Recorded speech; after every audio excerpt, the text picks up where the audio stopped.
وقار آقا کریم کے فضائل و محمد و محاسن کا تذکرہ خیر سننے کے لیے ہمارے پاس تشریف فرما ہے، اور مجھے پتہ چلا ہے کہ آپ بھی پیر سید جماعت علی شاہ صاحب رحمۃ اللہ تعالیٰ علیہ کے آستانہ سے وابستہ ہیں، آپ خلیفہ مجاز ہیں۔ اللہ تعالیٰ آپ کے فیض و برکات میں مزید برکات عطا فرمائے۔ میں بھی اس در کا فقیر ہوں، میں قبلہ علامہ صاحب کی خدمت میں عرضگزار ہوں کہ اپنے مواعظ سے ہمیں مستفید فرمائیں۔ نحمده ونصلي ونسلم على رسوله الكريم، اما بعد فاعوذ بالله من الشيطان الرجيم، بسم الله الرحمن الرحيم، لتؤمنوا بالله ورسوله وتعزروه وتوقروه وتسبحوه بكرة وأصيلا، آمنت بالله صدق الله العظيم وصدق رسوله النبي الكريم الأمين، مولاي صل وسلم دائما أبدا على حبيبك خير الخلق كلهم، يا رب بالمصطفى بلغ مقاصدنا واغفر لنا ما مضى يا واسع الكرم، فاغفر لناشرها واغفر لقارئها، سألتك الخير يا ذا الجود والكرم، محمد سيد الكونين والثقلين والفريقين من عرب ومن عجم، مولاي صل وسلم دائما أبدا على حبيبك خير الخلق كلهم، إن الله وملائكته يصلون على النبي، يا أيها الذين آمنوا صلوا عليه وسلموا تسليما، الصلاة والسلام عليك يا سيدي يا رسول الله، وعلى آلك وأصحابك يا سيدي يا حبيب الله، الصلاة والسلام عليك يا سيدي يا نبي الله، وعلى آلك وأصحابك يا سيدي يا نور الله، الصلاة والسلام عليك يا سيدي يا خاتم النبيين، وعلى آلك وأصحابك يا سيدي يا رحمة للعالمين، لوح بھی تو قلم بھی تو تیرا وجود الکتاب، لوح بھی تو قلم بھی تو تیرا وجود الکتاب، گنبد آبگینہ رنگ تیرے محیط میں حباب، سرور کہوں کہ مالکو مولا کہوں تجھے، سرور کہوں کہ مالکو مولا کہوں تجھے، باغ خلیل کا گلے زیبا کہوں تجھے، تیرے تو وصف عیب تناہی سے ہیں بری، ایک سلسلہ ہے متناہی اور ایک ہے لا متناہی یا غیر متناہی، تو جو یہ کہے کہ حضور علیہ السلام کی صفات کو گنا جا سکتا ہے تو اعلیٰ حضرت رحمۃ اللہ علیہ کے نزدیک ایسا کہنا بھی عیب ہے۔ آپ فرماتے ہیں تیرے تو وصف عیب تناہی سے ہیں بری، حیران ہوں میرے شاہ میں کیا کیا کہوں تجھے، رضا نے تو سخن ختم اس پہ کر دیا، خالق کا بندہ خلق کا آقا کہوں تجھے۔ اور علامہ اقبال کہتے ہیں کہ محمد سے وفا تو نے تو ہم تیرے ہیں، صرف ہم ہی نہیں، اس سے اگلا جملہ دیکھیں، یہ اقبال کہہ رہے ہیں کہ محمد سے وفا تو نے تو ہم تیرے ہیں، یہ جہاں چیز ہے کیا لوح اور قلم تیرے ہیں، لوح اور قلم بھی اس کے ہیں جس نے حضور سے وفا کی، کہ محمد سے وفا تو نے تو ہم تیرے ہیں، یہ جہاں چیز ہے کیا لوح و قلم تیرے ہیں، نگاہ عشق و مستی میں وہی اول وہی آخر وہی قرآن وہی فرقان وہی یاسین وہی طٰہٰ یا صاحب الجمال و یا سید البشر من وجهک المنیر لقد نور القمر لا يمكن الثناء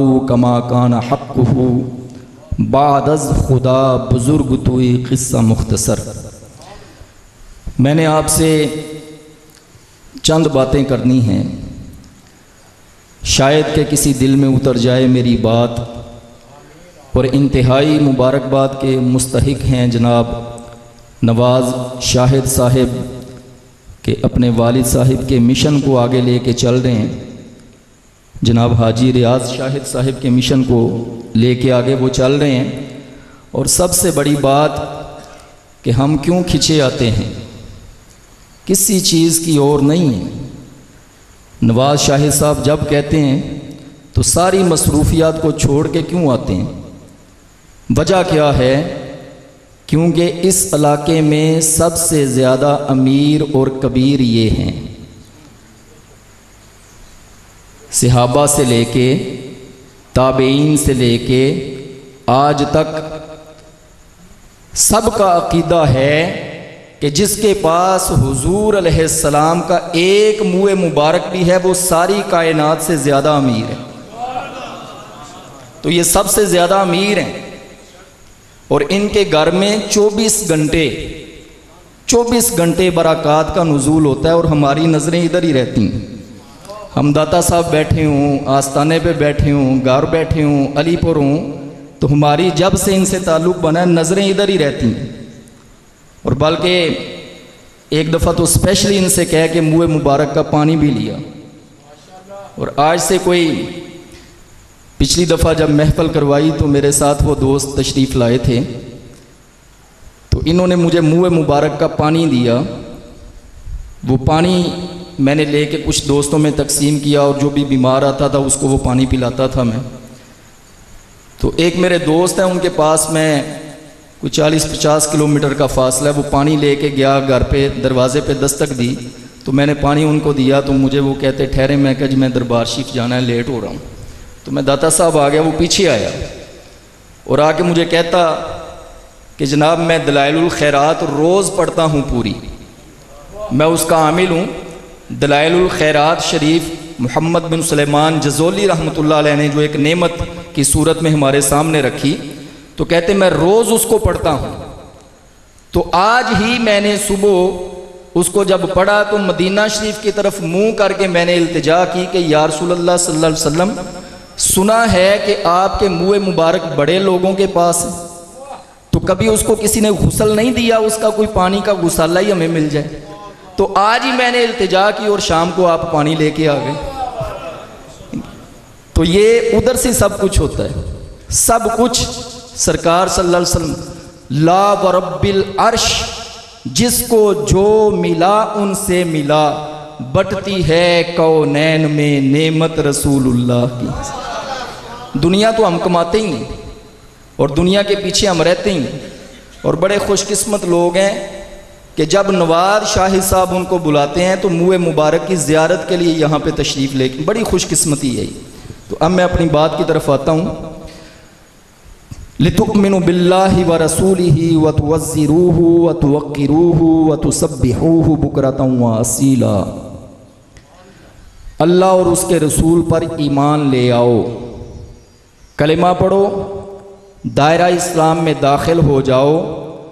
اب دائرہ اسلام میں داخل ہونے کے بعد سب سے پہلا حکم کسی اور چیز کا نہیں دیا، نہ یہ کہا کہ تم، حالانکہ نماز فرض ہے اور نماز کا منکر کافر ہے، تو اس سے بھی پہلے حکم دیا، قرآن کی تلاوت سے بھی پہلے، ذکر و اذکار سے بھی پہلے، حج عمرہ سے بھی پہلے، جہاد سے بھی پہلے، سب عبادات سے پہلے، نماز سے پہلے نماز کی نماز کا حکم دیا، حج سے پہلے حج کے حج کا حکم دیا، اور فرمایا لِتُؤْمِنُوا بِاللَّهِ وَرَسُولِهِ، اللہ اور اس کے رسول پر ایمان لے آؤ۔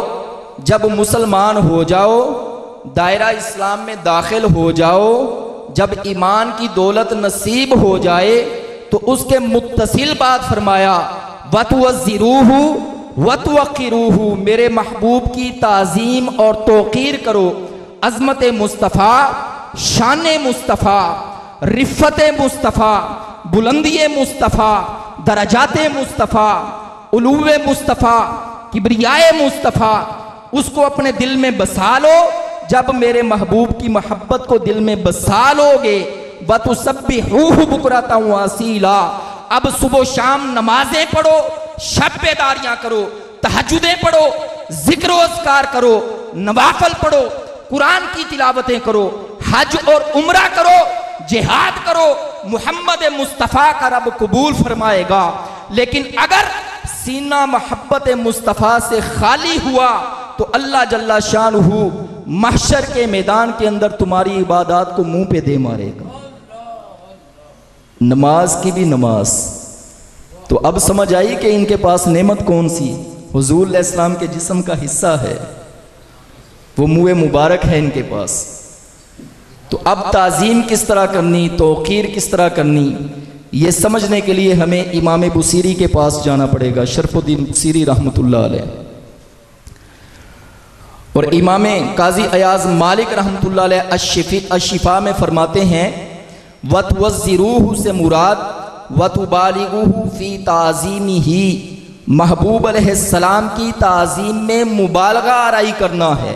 اب مبالغہ کی اقسام ہے تو سمجھے امام بصیری سے، کون بصیری؟ شرف الدین بصیری رحمۃ اللہ علیہ، مصر کے اندر علم الادب کے بہت بڑے عالم، اور مصر میں بصیر نام کی چھوٹی سی بستی میں رہنے والے شرف الدین بصیری رحمۃ اللہ علیہ دنیا کے بادشاہوں کے قصیدے لکھتے تھے، مال ملتا تھا، گزر و بسر ہوتی تھی۔ وقت گزرتا گیا، فالج کے مرض میں مبتلا ہو گئے۔ جب فالج کا مرض آ گیا تو امام شرف الدین بصیری رحمۃ اللہ علیہ کو لوگوں نے بلانا چھوڑ دیا، قصیدے لکھوانے چھوڑ دیے۔ اب شرف الدین بصیری کے دل کے اندر آیا، نوبت فاقوں تک آئی، دل میں خیال آیا بصیری اللہ نے تجھے علم الادب کا عالم بنایا تھا، زمانے کے علماء پر ممتاز مقام عطا کیا تھا، لیکن بادشاہوں کے قصیدے لکھتا رہا، کیا ملا؟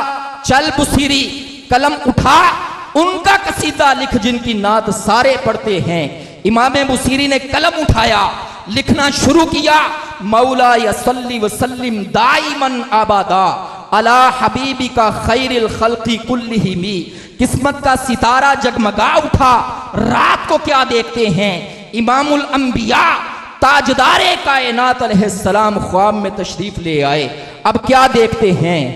گورا رنگ، جب نظر پڑی گورا رنگ، سیاہ آنکھیں، کشادہ آنکھیں، آنکھوں میں سرخ سرخ ڈورے، لمبی پلکیں، اونچی بھینی مبارک، باریک ابرو، جسم مبارک جب قمیص نہ پہنی ہو تو سینے سے لے کر ناف تک باریک بالوں کی ایک لکیر، اور سینہ سورج اور چاند سے زیادہ چمکتا، رخسار مبارک میں سورج کی روشنی سے زیادہ روشنی تیرتی، دانت مبارک چوڑے، اور جب حضور علیہ السلام تبسم فرمائیں، یہ دیکھ رہے ہیں امام بصیری، جب جنہوں نے دیکھا ان کو پتا ہوگا، اور اللہ ہر ایک کو دیکھنا نصیب کرے، دانت مبارک چوڑے، اور جو حضور علیہ السلام کو ایک دفعہ دیکھ لیتا کبھی بھولتا نہیں، یہ آپ کا معجزہ ہے، کبھی نہیں بھولتا آپ کی صورت کو، اور آقا علیہ السلام کی صورت میں شیطان نہیں آ سکتا۔ دانت مبارک چوڑے اور دانت، ہاتھوں کی ہتھیلیاں کشادہ، کولو مبارک بھرے ہوئے، ہڈیاں بری ہوئی، بازو موٹے، میانہ قد، اور اس طرح کا میانہ کہ اگر کوئی لمبا، نہ زیادہ لمبا اور نہ زیادہ کم کثیر، اگر کوئی بہت لمبا شخص بھی آپ کے ساتھ کھڑا ہوتا تو حضور علیہ السلام اس سے بلند معلوم ہوتے، یہ آپ کا معجزہ تھا۔ جسم سے خوشبو آتی، گردن مبارک انتہائی خوبصورت، جسم پر میل کچیل کا نشان نہیں، اللہ نے ہر عیب سے پاک پیدا کیا۔ اور جب حضور علیہ السلام بولتے تو منہ سے گویا پھول جڑیاں جھڑتی، اور حضور علیہ السلام جب مسکراتے تو آقا علیہ السلام کے دانت مبارک اس طرح روشن ہوتے، چمکتے، جس طرح برف کے آسمان سے گرے ہوئے برف کے اولے، اولوں سے بھی زیادہ سفید. تو اس طرح کی حضور علیہ الصلوۃ والسلام کی صورت مبارک. تو جب امام شرف الدین بصیری کی نظر پڑی، بصیری مچل اٹھے، تڑپ اٹھے، تڑپ کے کہتے ہیں یا رسول اللہ صلی اللہ علیہ وسلم آپ نے کرم فرمایا بصیری پر، دل کرتا ہے اٹھ کر آپ کا استقبال کروں، لیکن فالج کے مرض میں مبتلا ہوں، حضور کھڑا نہیں ہو سکتا. جب بصیری نے یہ عرض کی، حضور علیہ الصلوۃ والسلام نے ید اللہ فوق ایدیہم ولا ید، اپنا ہاتھ مبارک بصیری کے جسم پر پھیرا اور کہا کہ بصیری میری نعت لکھی ہے، جا بصیری فالج کے مرض سے تجھے نجات عطا فرمائی. اب امام بصیری اٹھ کر کھڑے ہو جاتے ہیں. حضور علیہ السلام کہتے ہیں بصیری نعت تو پڑھ کے سنا، نعت پڑھ کے سنا. بصیری کہتے ہیں یا رسول اللہ صلی اللہ علیہ وسلم کون سی نعت پڑھ کے سناؤں؟ کہا وہی نعت جو کل تو نے لکھی ہے. امام بصیری پڑھتے ہیں مولا یا صلی وسلم دائماً ابدا علی حبیبی کا خیر الخلقی کلہمی. پورا قصیدہ بردہ شریف پڑھ کے سنا دیتے ہیں. میرے آقا خوش ہوتے ہیں. وہ ردا، وہ بردہ، وہ کملی جو میرے آقا کے کندھوں پر موجود تھی اتار کر فرماتے ہیں ارے بصیری مجھے نعت پڑھ کر سنائی ہے، جا تحفے میں تجھے اپنی کملی عطا فرمائی، تحفے میں کملی عطا فرمائی. تو وہ حضور علیہ الصلوۃ والسلام بصیری کے کندھوں پر کملی رکھ دیتے. اب امام بصیری کی آنکھ کھل جاتی. جب آنکھ کھلتی ہے تو مشک و عنبر کی خوشبو سے بھی زیادہ خوشبو، کستوری کی خوشبو کیا چیز ہے. خدا کی قسم حضور تو حضور ہیں. بندہ ناچیز کا یہ عقیدہ ہے کہ جہاں پہ حضور داتا صاحب کا ایک قدم لگا ہے نا، کاش میں اس خاک کا ایک ذرہ ہوتا. میرا تو یہ عقیدہ ہے. تو میرے آقا کی کیا شان، کائنات کے مالک و مختار کی کیا شان. یہاں تو لاہور میں بیٹھ کے کعبہ دکھاتے ہیں، میرے آقا کی تو شان ہی وراء الورا ہے. خواب میں آ کر حضور علیہ الصلوۃ والسلام نے شرف الدین بصیری کو فالج کے مرض سے نجات عطا فرما دی اور کہا کہ بصیری نجات عطا فرمائی. نعت سن کر حضور نے تحفہ دیا. پتہ چلا کہ نعت خاں کو یا عالم دین کو تحفہ دینا حضور کی سنت، آقا علیہ السلام کی سنت ہے. وہ کملی عطا فرمائی. اب امام بصیری کی آنکھ کھلتی ہے. کیا دیکھتے ہیں کہ خوشبو ہی خوشبو ہے، جیسے حضور علیہ السلام ابھی یہاں سے تشریف لے گئے. دیکھتے ہیں فالج کا مرض بھی جاتا رہا. وہ ردا، وہ کملی، وہ بردہ جو حضور علیہ السلام نے خواب میں عطا فرمایا تھا بصیری کے کندھوں پہ موجود ہے. امام بصیری کی آنکھوں میں آنسو، آنکھیں چھلک پڑیں، آنکھیں مچل گئیں. اب امام بصیری اٹھتے ہیں نماز فجر کے لیے. فجر کی اذان کا ٹائم تھا. فجر کے لیے مسجد میں تشریف لے جاتے ہیں. باجماعت نماز ادا کرتے ہیں. سارے نمازی نماز پڑھ کے گھر کو جاتے رہے. اب بصیری رہ جاتے ہیں یا مسجد کا امام رہ جاتا ہے. امام بصیری اپنے گھر کی طرف چلتے ہیں. آنکھوں سے آنسو چھلک رہے ہیں کہ حضور نے کیا کرم فرمایا، کس طرح کی نعمت عطا فرما دی. ساری زندگی دنیا والوں کے قصیدے لکھتا رہا، کچھ نہیں ملا. آج قلم اٹھایا، حضور کی نعت لکھی اور حضور نے کرم فرما دیا.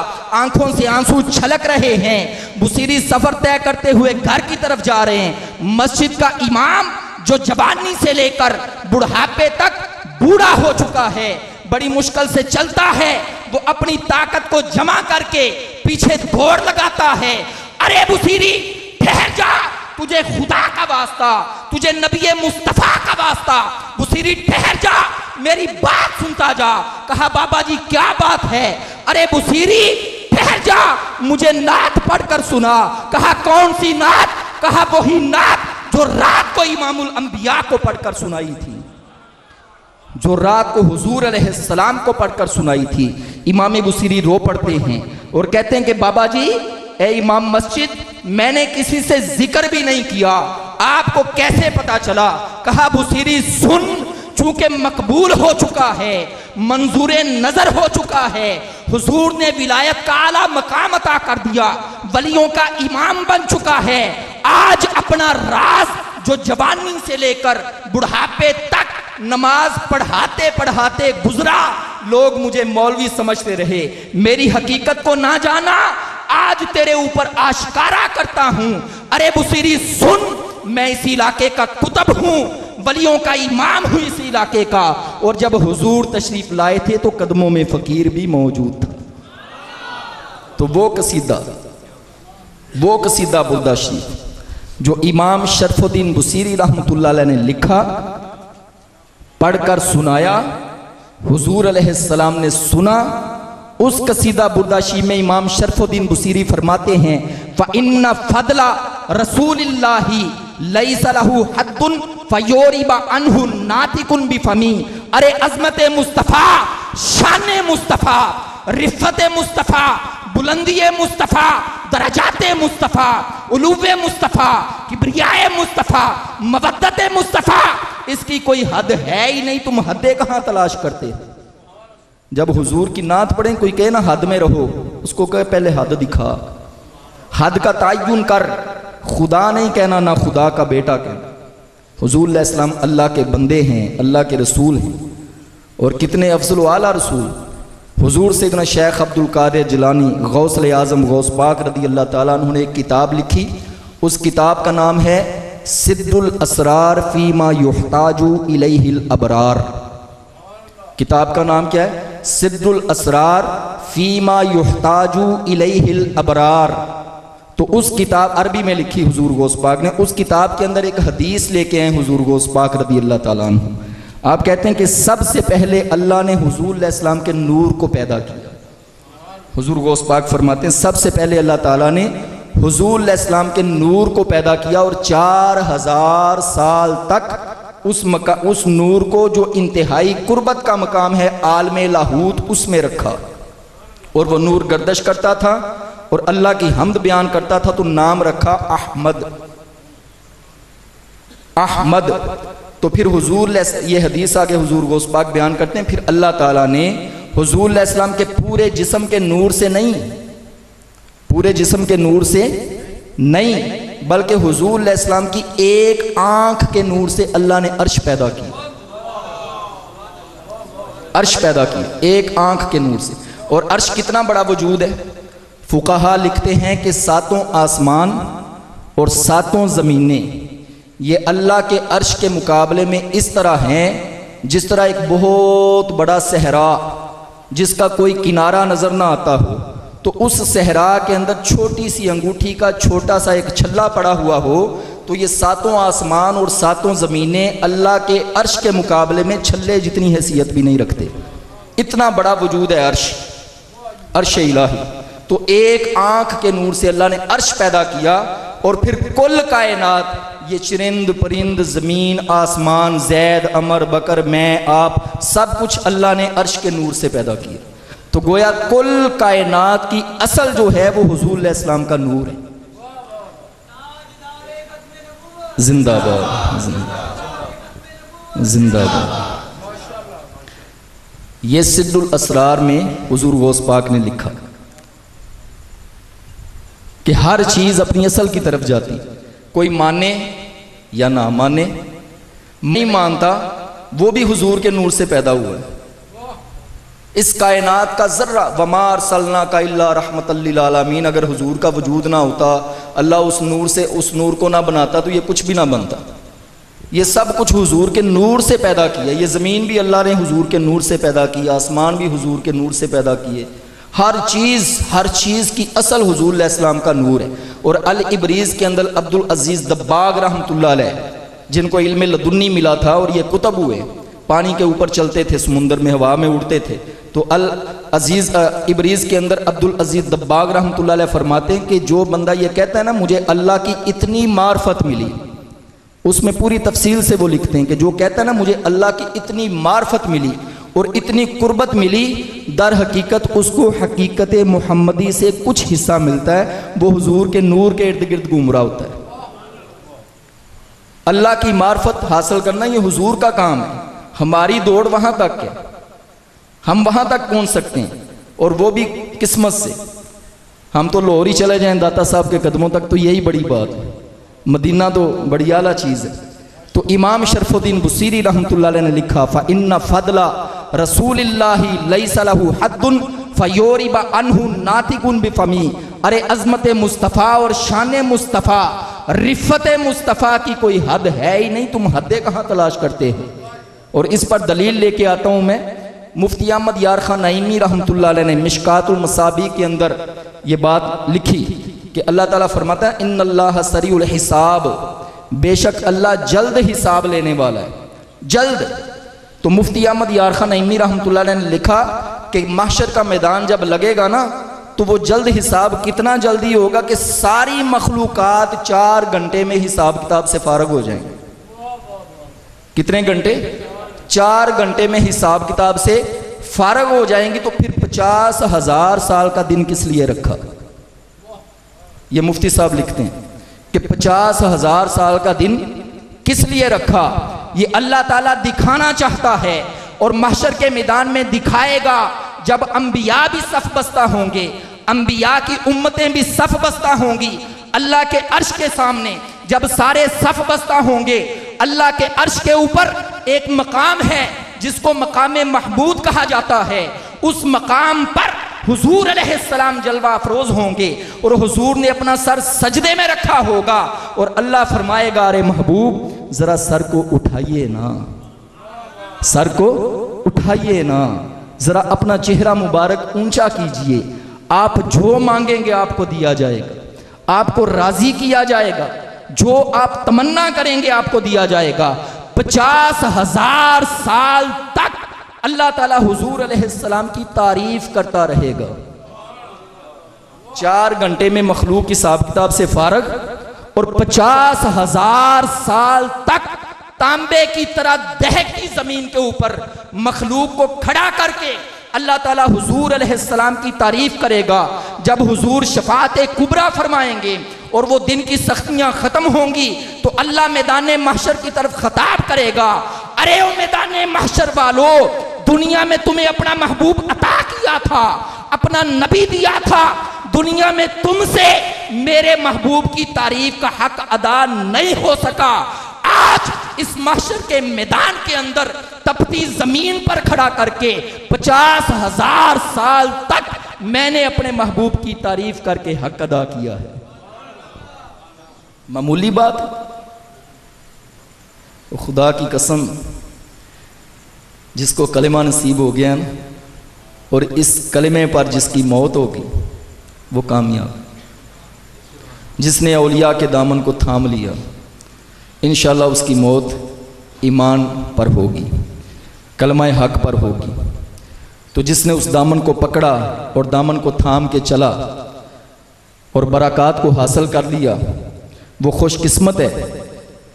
اس کرم کا کروں کیسے میں شکر ادا، جو کرم مجھ پہ میرے نبی کر دیا، میں سجاتا تھا سرکار کی محفلیں، مجھ کو ہر غم سے رب نے بری کر دیا، میں مانگوں بھی تو کیا مانگوں اور اپنے خدا سے، کیا یہ کم ہے کہ میرے خدا نے مجھے اپنے محبوب کا امتی کر دیا۔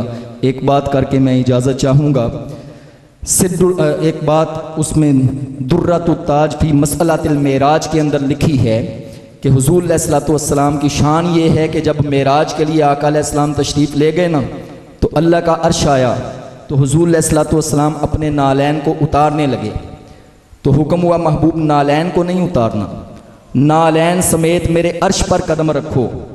تو حضور علیہ الصلوۃ والسلام نے پوچھا باری تعالیٰ، موسیٰ علیہ السلام بھی تیرے نبی تھے، موسیٰ علیہ السلام بھی تیرے نبی تھے، وادی طوا تھی، بقعہ ارض تھا، زمین کا ٹکڑا تھا، اس وادی میں قدم رکھنے لگے تو حکم ہوا فخلا نعلیک انہ بالوادی المقدس طوا، اے میرے کلیم اپنے نالین کو اتار دو، بے شک یہ طوا کی مقدس وادی ہے، اب زمین کا ٹکڑا نہیں، وادی طوا نہیں، بلکہ تیرے عرش کی بات ہے، اور میں بھی تیرا نبی ہوں، موسیٰ علیہ السلام بھی تیرے نبی تھے، مجھے حکم ہوا اپنے نالین کو نہیں اتارنا، نالین سمیت میرے عرش پر قدم رکھو۔ وجہ کیا ہے؟ کہا موسیٰ علیہ السلام سے اس وجہ سے کہا کہ اے میرے کلیم نالین کو اتار دو تاکہ طوا وادی کی مقدس مٹی میرے موسیٰ کے قدموں سے مس ہو جائے اور میرے کلیم کو برکت مل جائے، تجھے اس وجہ سے کہا نالین سمیت میرے عرش پر قدم رکھو تاکہ تیرے قدموں سے مس ہونے والی مٹی میرے عرش کو لگے اور عرش الہی کو برکت مل جائے۔ تو اب آیت کا معنی کیا ہوگا؟ لِتُؤْمِنُوا بِاللَّهِ وَرَسُولِهِ وَتُوَزِّرُوهُ وَتُوَقِّرُوهُ وَتُسَبِّحُوهُ بُكْرَةً وَأَصِيلًا، کہ سب سے پہلے کلمہ پڑھو، مسلمان ہو جاؤ، پھر میرے محبوب کی جتنی رسپیکٹ کر سکتے ہو، جتنی زیادہ عزت ہوگی حضور علیہ السلام کی، اتنا ہی کامل ایمان ہوگا۔ ایمان کا کمال حضور علیہ السلام کی محبت سے ہے۔ زندہ باد، زندہ باد۔ تو اب معنی یہ ہے کہ پھر میرے محبوب کی عظمت کو دل میں بساؤ اور اس کے بعد میری بارگاہ میں آ کے بندگی کرو، پھر تمہاری عبادات کو قبول کروں گا۔ اللہ جل شانہ سمجھنے کی، عمل کی توفیق عطا فرمائے۔ وما علیہ الا البلاغ۔